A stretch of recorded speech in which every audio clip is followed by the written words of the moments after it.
किसी ने बड़े कमाल की बात कही है कि अंदाजे से ना नापिए किसी इंसान की हस्ती, अक्सर ठहरे हुए दरिया गहरे हुआ करते हैं। नमस्ते दोस्तों, मैं हूं आरजे कार्तिक। एक बार एक प्रोफेसर अपनी क्लास में स्टूडेंट्स को एक कहानी सुना रहे थे। तो कहानी इस प्रकार की थी कि एक समुद्र में बड़ा जहाज जा रहा था, बहुत सारे यात्री उस पर सवार थे। अचानक से एक एक्सीडेंट होता है, दुर्घटना होती है और जहाज जो है खराब हो जाता है। जहाज का कप्तान अनाउंस करता है, कैप्टन अनाउंस करता है कि सारे यात्रियों को फटाफट से खाली करना होगा क्योंकि ये डूबने वाला है। लाइफ बोट जो है उन पर सवार होने के लिए लोगों की भीड़ लग जाती है। लोग जो है तैयार होते हैं कि बस हमें मौका मिल जाए। लगभग सारे यात्री सेफली किनारे तक पहुंच भी जाते हैं, रेस्क्यू टीम्स भी आ जाती हैं। लेकिन एक अंत समय आता है जब जहाज बस डूबने वाला होता है और सिर्फ एक ही लाइफ बोट बची होती है। लेकिन जहाज पर दो व्यक्ति थे, एक कपल था, एक युगल जोड़ा था, पति पत्नी। पति जो था वो पत्नी को धक्का देता है, जहाज पर ही रोकता है और खुद कूद जाता है लाइफ बोट पर। और किनारे की तरफ जब जा रहा होता है, जब जहाज डूब रहा होता है, जिस पर वो पत्नी खड़ी होती है, वो चिल्लाती है और कहती है अपने पति से कुछ।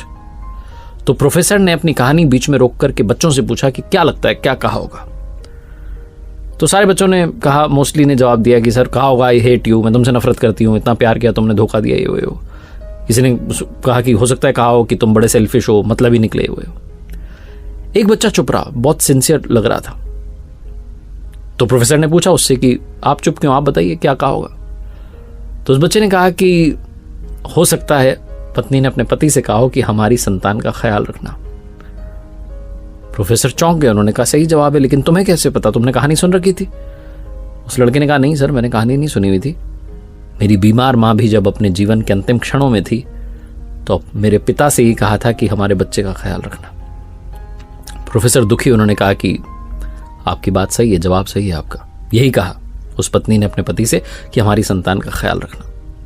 प्रोफेसर ने कहा लेकिन कहानी भी बाकी है। उन्होंने कहानी आगे बढ़ाई, उन्होंने कहा कि वो जो जहाज था उस पर जो महिला बची थी, वो जहाज बस डूब गया, उस महिला की मौत हो गई। जो पति था वो किनारे पर आ गया, घर पहुंचा, हाँ उनकी बेटी थी। उस छोटी बच्ची का लालन पालन किया, उस संतान का पालन पोषण किया, उसे पढ़ाया लिखाया, उसका विवाह करवाया। और समय का चक्र है, उस व्यक्ति की भी जान चली गई, उसकी भी मौत हो गई। जो बेटी थी वो एक दिन अपने घर पर मायके में आई हुई थी और घर की साफ सफाई कर रही थी, सामान जो है सारा देख रही थी। तब अलमीरा में उसे एक डायरी मिलती है जो कि उसके पिता की थी। और उस डायरी के अंतिम पेज पर लिखा हुआ था कि मुझे क्षमा करना, मैं उस समय समंदर में तुम्हारे साथ समाना चाहता था, लेकिन चाह करके भी ऐसा नहीं कर सका। मुझे कठोर निर्णय लेना पड़ा, हमारी संतान को पालना पोसना आवश्यक था, इसलिए मैंने तुम्हें वहीं छोड़ करके खुद की जान बचाना मुनासिब समझा।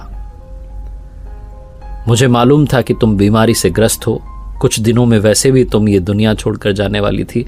ऐसे में मुझे ये कठोर निर्णय लेना पड़ा, वरना मेरा यकीन मानो मैं तुम्हारे साथ समंदर में उसी पल समा जाना चाहता था। तुम्हारे बिना मेरे जीवन का कोई अर्थ नहीं है। बच्ची जब ये पढ़ रही थी तो रोती चली जा रही थी। कहीं ना कहीं उसके मन में चलता था कि पिता ने माँ को वहां के लिए क्यों छोड़ दिया। लेकिन उस दिन उस क्षण उसे समझ में आया कि पिता ने ऐसा फैसला क्यों किया था। इस जीवन में बहुत सारी बातें सही गलत से ऊपर है। बहुत सारी बातें बहुत कॉम्प्लेक्स्ड होती हैं, बहुत जटिल होती हैं, जिन्हें समझ पाना बड़ा मुश्किल होता है हमारे लिए। और हम में से काफ़ी लोग बस तुरंत रिएक्ट कर देते हैं, बात बोल देते हैं, सोचते नहीं, विचार नहीं करते, इमीडिएटली रिएक्शन देते हैं। आप ऐसे करते रहेंगे तो लोगों को खोते रहेंगे। प्रतिक्रिया देना बंद कीजिए, लोगों को जज करना बंद कीजिए, लोगों से प्यार करना, मोहब्बत करना शुरू कीजिए।